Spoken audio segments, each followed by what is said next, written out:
For all new and current subscribers, welcome back to Resilient Love.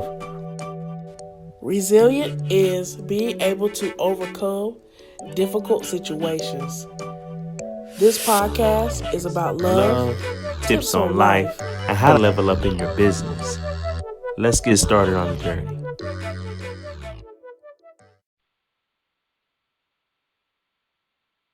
Hey everyone, thanks for tuning in to another episode of Resilient Love.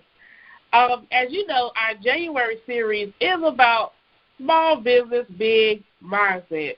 And we have a special guest, another native of Kinston, and he's actually a graduate of University of North Carolina at Chapel Hill. And he has a background in retail and sales. But look, I don't want to give away the whole bio because I want him to have his opportunity. So if we can have you come on, Mr. Ephraim Yates. Well, hey, guys. Thanks for having me on. I'm glad to kind of be a part of the series, and I'm looking forward to chatting with you all. Awesome. So I'm going to let my husband start off with the first question. Okay. First question is, tell us about who you are and what you do. So as you guys said, my name is Ephraim Yates, and I am a Kinston native. So a little bit about me. I'm a graduate of the University of North Carolina, Chapel Hill. Go Hills, even though that's not saying a lot right now in the way our basketball team is sucking up the place, but we'll get better about that. It's not looking too good for us this season. But UNC grad, I'm married. I'm a husband and a father. Been married for 7 years. My wife and I, we have a 5-year-old daughter who's going on 15, and she keeps us busy. But through all of that, we find time to, run businesses and be parents and be husbands. And, we're just trying to kind of, make our mark in the world, so to speak. But, looking forward to, kind of chatting with you all. Well, that's awesome. And so with that being said, what would you say, because, again, our topic is about small business, big mindset. So what is your foundation or interest that led to the start of your business? And, we could talk about the photography first and then your new endeavor. Okay. So I guess to sort of start with your question, my foundation or interest, if you would, that led to my starting business, you almost have to sort of go back to the beginning. Obviously, you guys can probably relate to this, but, I was raised in Kinston, North Carolina, small town with, just a little bit over 20,000 residents. And so, you coming up in an environment like that. My mom is a native of Kinston, born and raised, but I was born in the Northeast in Pennsylvania, but, once her and my dad's marriage split, we moved back to Kinston at a young age. So as you can imagine, coming from a 2-parent home to all of a sudden being raised by a single mom who had 3 small kids, that, changed things pretty quickly for us, right? So yeah. You couple that change with, moving from a 2-parent home to now you're living in the housing projects and you're in a violent neighborhood, and, you kind of grow up fast, right? Life is tough. I always say Kinston's just a little bit different, right? So, right. I know you can literally compare and contrast from Philly life to Kinston life. Wow. So, so with that, you grow up and you have friends, who are murdered. You have family members who, are never getting out of prison. And that alone gives you a foundation and a drive and ambition to make something happen, right? When you have younger siblings who you are responsible for, for me, that was sort of the thing that first gave me sort of that drive, if you will, that I had to do something different, right? Because it just wasn't a lot of other options for me. You know, where we grow up, if you can't play basketball or you're not a football star, a lot of times, you know, people think there aren't a lot of options. But for me, I can remember as early as, you know, age 6 or 7, realizing that, you know, my family needed me. And so, you know, instinctively, I just sort of realized even then that I would be the one to sort of help them at some point in my life, right? And so, you know, being in that small town, you know, I set my sights on college very early, as I just saw it as a very practical way out, aside from just, you know, having the slim chance of being a superstar athlete, right? And so I was fortunate enough. That doesn't happen, right? You can't teach 6'8" and 250 pounds like LeBron, right? They just don't make those every day. And so I had to have, you know what I mean? And so I had to kind of find another way, and, you know, college really just seemed like a good option. So, you know, I worked, you know, really hard, got into a great school at UNC, and in many ways that was probably I like to say one of the best decisions I made, because it just truthfully opened my eyes to so many possibilities, right? When you come from a small town that, you know, Kinston's over 2/3 African American, you know, really small, close-knit community, and then you go to a college where it's a predominantly white institution, and it's a culture shock in many ways, right? And so in some regards, I, you know, felt out of place, right? Academically, I knew I'd find my way because I was a hard worker and I studied and that sort of thing. But socially, UNC was a challenge for me, right? I knew I'd feel out of place. I can imagine. I mean, I knew I'd feel out of place somewhat socially, right? Just changing, being around sort of, you know, African American people 99% of the time, to now I'm in this completely different space where people don't look like me, they're not from the same neighborhoods I'm from, and, you know, that I sort of expected, right? I expected that to be different, but I think what was really interesting about my UNC experience is I wasn't quite prepared for the black students to be that much different than me, right? So I'm coming from a place where, you know, like Quentin, you mentioned, we were talking that, you know, you worked in manufacturing, and, you know, in Kinston, that's what a lot of our parents did. If you didn't work at manufacturing, or you were a postal worker, or you worked in, you know, you worked on the police force. But when I got to UNC, all of a sudden I met these brown people who their parents were doctors and lawyers and engineers. And so for me, it was a shock to meet black people who came from affluent backgrounds. So I was not prepared for that. So that culture shock, right? And so, but what that did is it really sort of said, oh, wait a minute, like this is something that I can do. And so, you know, I'm this kid on campus coming from Kinston, and my mom couldn't even afford my UNC application fee, right? Like, she borrowed that money so I could apply to college. And, you know, I have roommates and friends who, you know, parents are, for all intents and purposes, you know, upper middle class and wealthy. And so, you know, it really gave me that foundation and helped me to sort of, you know, open up my perspective and understand what was possible. And, you know, from there, I just sort of, you know, decided, you know, I had to really make a way, you know. Yeah, that's awesome. Like, just to understand that factor, because a lot of people, they don't discuss how even interacting with someone of the same culture or same race, there can still be some differences and perspective shifts that help you to grow and be better. So that was a good perspective for us too. I like that point. I haven't heard that point a lot with people, especially going to a predominantly white institution Versus me, you know, I went to an HBCU, so I continued that 99% of the time.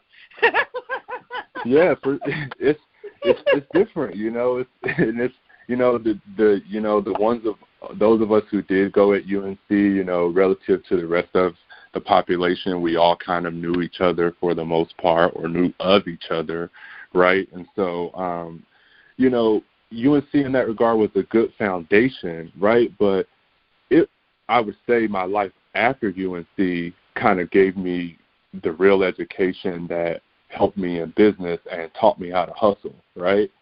So, you know, after I kind of got my first job and, you know, I moved away and I lived in Dallas for some time where, you know, I moved to a place literally 1,000 miles away from home where I had no friends, no family. And I sort of put myself in this position where you kind of have to sink or swim. Like, you are your safety net, right? And so, you know, that's a good point. Yeah. But I really, you know, I told my mom and I told my family, and, you know, my wife, who, you know, she wasn't my wife at the time, that, you know, when I graduated school, I wasn't going to restrict myself geographically, because I really, you know, needed to kind of place myself in position where I could meet mentors and that I could have an opportunity to win. And so, you know, living in Dallas was really great. I started a career in retail, and, you know, I just, like you said, learned how to hustle. I mean, I would referee. I would have a full-time job where I worked 40, 50 hours a week, but then I would referee basketball games on the weekend because I was able to get extra cash to save for my wife's engagement ring. Or, you know, I read almost every book about stocks that I could get my hands on, and I met mentors who just really cared about me and were selfless and just poured into me because, you know, they saw something in me that they wanted to share their knowledge and foresight with. And so, yeah, UNC kind of was the start. But, man, the time since I left college it doesn't even compare to what I've learned about myself and what I've learned about business and money. So, yeah, that transition after college, a lot of people don't talk about that because they give you this American dream of get the degree and it's going to be this. And some people's storyline does go that way. And you begin to, as we already said, begin to grow into who you are. And like you say, develop more of an understanding of where you want to go in life. So that's really good. Mr. Dallas, did you actually go to a Cowboys game, or that wasn't a part of the agenda at that time? No, I didn't go to I'm more of a basketball guy, so I did go to quite a few Mavs games, you know, so that was kind of more my thing. You know, I was more of a basketball junkie, which, you know, coming from Kinston, you can understand that. Ball is kind of life where we're from, you know. So, right. That was definitely very interesting. Our next question is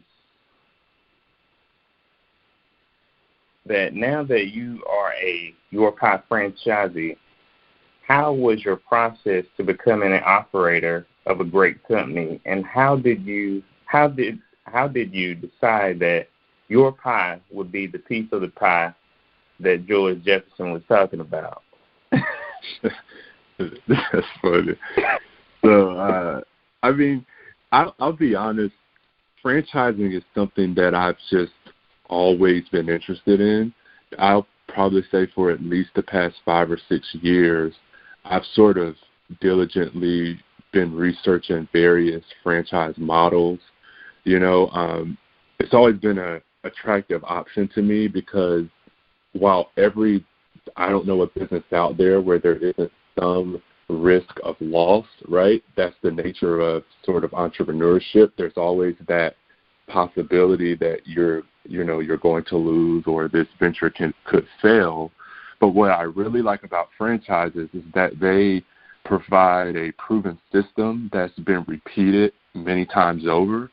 And not only that, they give you a infrastructure and a built-in support system that can be the difference between you winning and losing, right? And so when you have a team of people who are familiar with the various aspects of how that specific business run and has been repeated, you offset many of those risks, even though ultimately it's still on you, whether it succeeds or fails, right? And so, with Your Pie, that was one of the things that just really intrigued me, is that I thought it was a simple concept, and it fit into what I wanted to do in terms of being a franchise owner, because I just believe franchises are a really great way to sort of get into business, do it with some sort of safety net, and then you can sort of use that to grow your portfolio further, if you're successful. So. Yeah, that's pretty good. I've thought about like franchising, being a franchisee myself. So when I began to learn more about you and Your Pie, it was like, wow, a kid from Kinston, it's possible. So with that being said, at what point, during your time, your journey from Kinston to USC to Dallas and all the places in between, at what point did you say, I need to go bigger, I need to expand?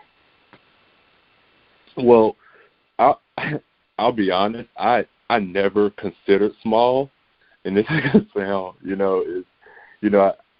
sound, for me, I always knew that small wouldn't help me achieve the goals I have for myself and have for my family.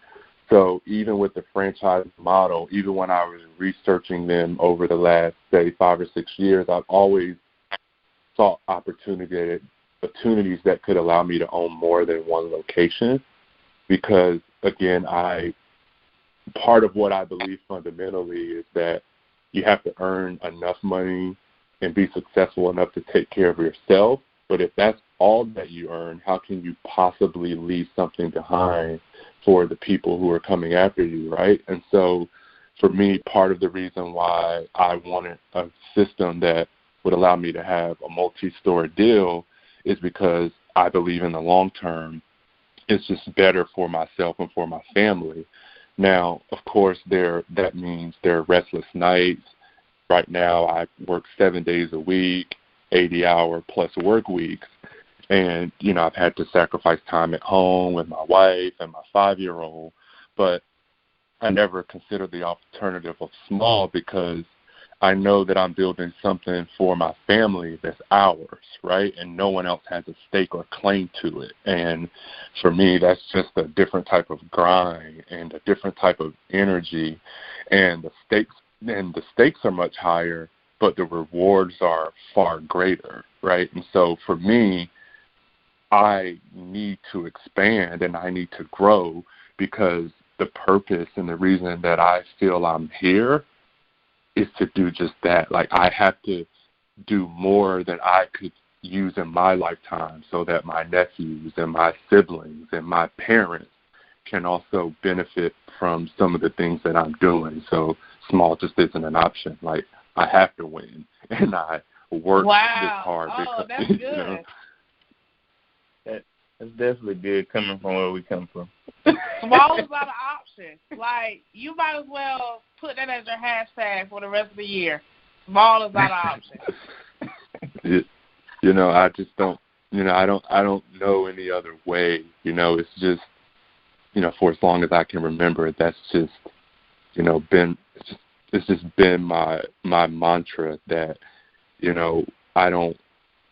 one of the things that I talk about with my younger brothers a lot, right, is, in order to pursue this, like, our last name has to be more important than our first name, right? And so, and that's why, like, generational wealth and, wealth building and legacy is so important to me, because the only way we'll get ahead as a family, as a culture of Black people, is that we have to be selfless enough to do things that we may not necessarily reap all the benefits from, right? Like, everything I'm doing now, my daughter's going to probably reap much more from this than I will, but it's worth it, right? Yeah. Most definitely. And I know she loves that pizza. Oh, yeah. What? You know what I mean? Funny enough, it's funny you say that. She, like, no lie, she's kind of discovered this, and I'm not just saying this, but my wife took her to a local Your Pie, and she ate there once, and then about every week for several months, whenever I picked her up from daycare, we had to go to Your Pie. You know, and it was like, all right, I pick her up from daycare, and where do you want to eat? And she called it Your Pie Pizza Place, right? So she always wanted to go to Your Pie Pizza Place. And so, you know, that kind of just made me think, well, she's a picky 4-year-old. She really loves this place, right? And so that kind of made me take my dad hat off and start, you know, putting my business hat on. And obviously from there you do the due diligence, and that was about a 10 to 12-month discovery process of just speaking to various franchisees and speaking to leadership and meeting them and, you know, really kind of digging deep. But ultimately, Your Pie just won out because, you know, I just felt really great product, and they had a team that seemed genuinely excited about having someone like me who looks like me, who comes from where I come from, be a part of what they were building, you know? Yeah. Yeah, wow. Well, we gotta give baby girl some credit too. So good job, baby girl. Yeah. Shout out to August, right? Well, that's what's up, August. So we got one more question for you, Mr. Yates. Last Sure. question. What are 3 level up tips for anyone in business or your specific area of expertise? All right. So I would say the first tip I would give anyone who wants to level up or is looking to sort of improve their life is, you know, I would say, and you probably should lead with this one, is to find your why. And by saying that, I mean really hone in on your purpose, right? So, you know, one of my favorite artists, Nipsey Hussle, said, right? He said in the lyric on his song, "Find your purpose or you waste an air," right? And so, not to take it that literally, but to me, once you kind of know why you're here and you sort of settle that within yourself, it really becomes a compass for you, and it gives you such a clarity, conviction, and confidence to your decision-making process, right? So whenever there's a opportunity presented to me, or, you know, I've turned down really big paydays from corporations because it didn't align with why I was here, right? So, you know, I was sharing with a friend not too long ago that, you know, I turned down a job offer that would have been a really big payday for me while I was in the process of transitioning to Your Pie, because it just didn't align with who I saw myself as a father and a husband. I would have had to basically reverse commute and live in one city during the week and only see my daughter during the weekend, and that just wasn't how I wanted to see my life, right? Because for me, family is one, I call it my top 3, but there's family, there's wealth, and then, you know, there's, you know, my purpose, and all of those are connected. And so if one of those are out of balance, it doesn't work for me, right? And so I turned that opportunity down to take what seemed a lesser opportunity, because the lesser opportunity was consistent with why I believe I'm here and the mark I believe that I'm meant to make, right? And so I think if, you know, you really hone in on that to start, it will allow you to level up, because you'll learn that you have to say no to a lot of things to say yes to the things that are really important, right? So the why helps you do that, and your why helps you focus on that. Wow, that's good. I got to get my top 3 together. You know, I mean, it just, you know, you can't, right? Like there's not enough time. We don't have enough time on this earth to do everything, right? So at some point, we do have to choose, and we just have to make a choice of where we're going to stake our claim, right? And that takes some soul searching. That takes you being able to say, what am I okay not achieving? Because if I don't achieve this, I'll really get the thing that I want to get, right?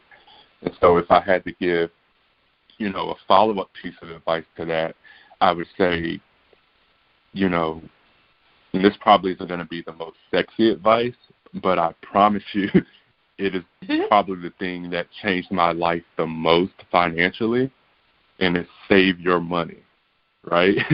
Now, yeah. I know that, there are people who, are listening to this. Maybe, they're a single mom, or, they're already working 2 jobs just to sort of get by, and they're looking at the bills, and they're looking at what's coming in, and they're doing the math and saying, how am I possibly going to save, right? Like, Houseway, I barely got enough money to pay what I'm paying now. You're telling me to save, right?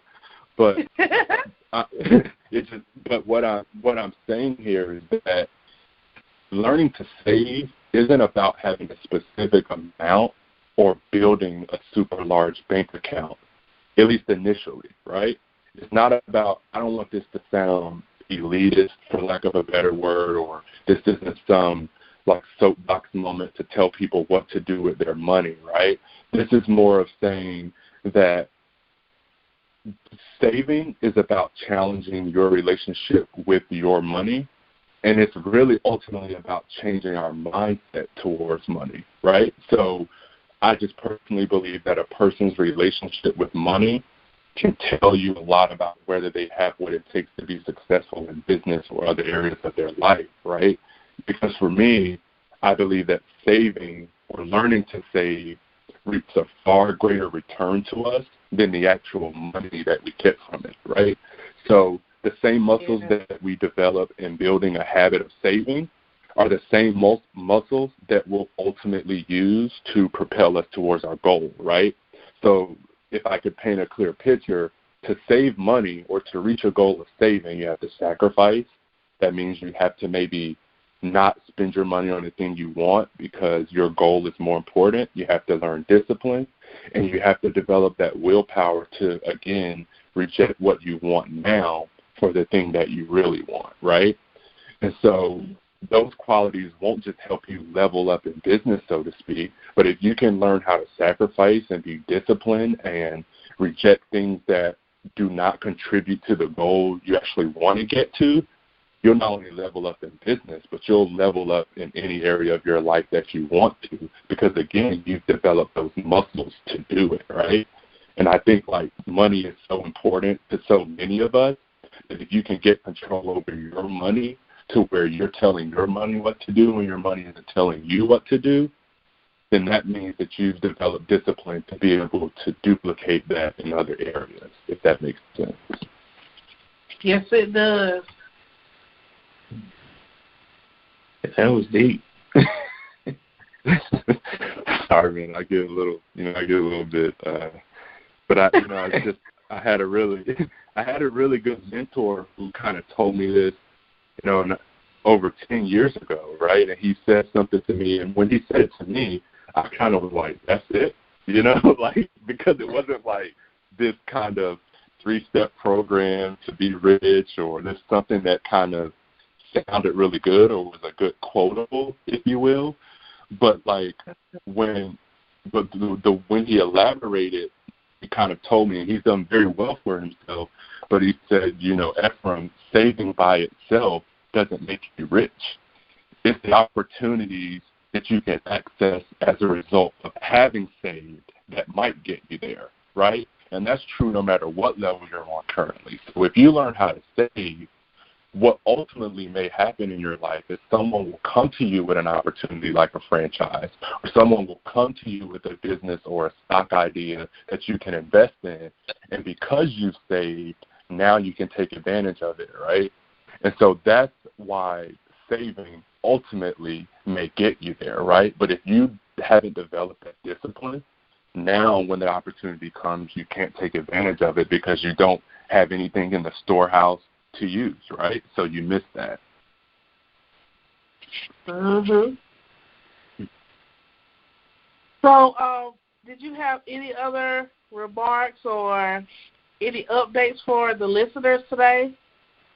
I'd say, honestly, just kind of last quick piece of advice, since you kind of asked me for 3, I gave you, finding your why, saving your money. And then the last thing I'll say is just when it all comes down to it, the advice goes out the window, and really it's just about hard work. And I mean really hard work, harder than you've ever worked before, right? And I mean this in the most sincere and transparent way that I can say it, but at some point you just have to be able to go within yourself and find that other gear. Like there just comes a point when whatever idea that you have, whatever dream it is that is on the inside of your head and beating in your heart, you have to find a way to push that out, right? And the only way that dream is going to come out is if you work at it and if you do it, because there comes a point where your support system can't help you do it. Your therapist doesn't have another piece of advice that's going to get you through. It's going to be you working on that thing and making it come to life, right? There just comes a point where, it's just going to have to come out and you're going to be the one to get it there. And I believe that's where a lot of the dreams sort of fall short that we have in our minds and in our hearts is we have a good plan and we are not short on ideas, but it tests the most strong-willed person to have to work, 60 days in a row before you get a day off, right? Like that sounds kind of nuts, right? Yeah. But but like I could tell you, starting this franchise between November 1st and January 1st, I took 2 days off, and that was Thanksgiving Day and Christmas Day, right? And so I'm not saying that just to say as some badge of honor, but what I'm saying is that sometimes it takes that, because if you're saying I'm in control of my success and I own whether I make it or not, you can't depend on someone else to get you across the finish line. It's the mentality of even if they stop, I'm going to keep going because it's just that important to me. So, one thing that Diddy says that, a lot of people, feel how you may feel about him, but, one of the quotes I saw him post recently said that your new life will cost you your old one, right?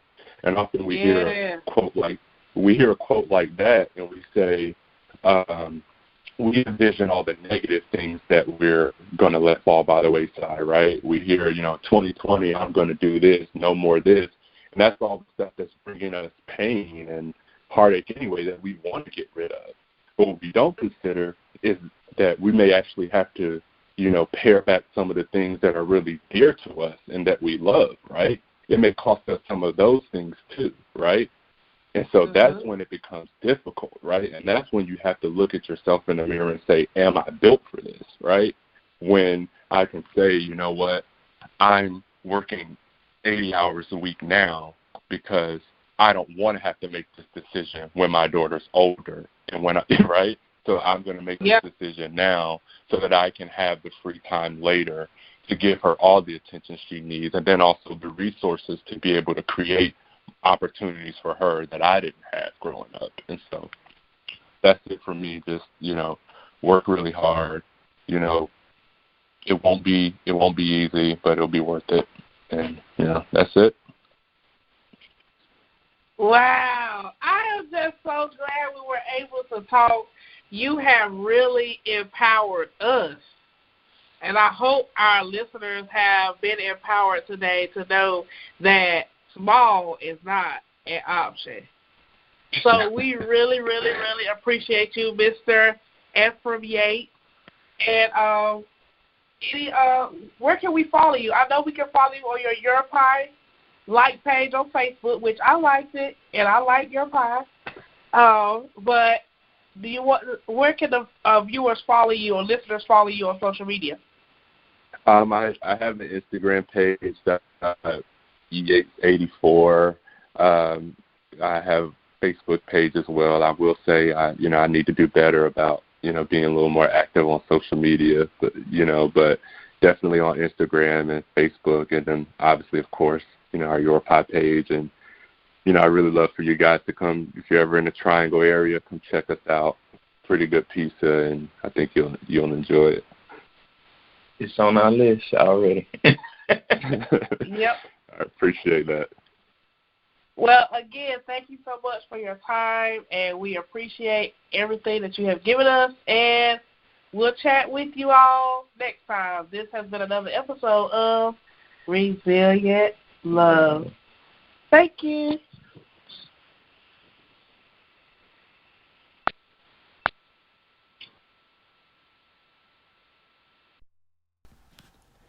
Thanks so much for listening to Resilient Love Podcast. We wanted to take this opportunity to also let you know that you can help us by committing to a monthly fee of 99 cents, $2.99, or $9.99. Those contributions help us to keep this movement of resilient love going.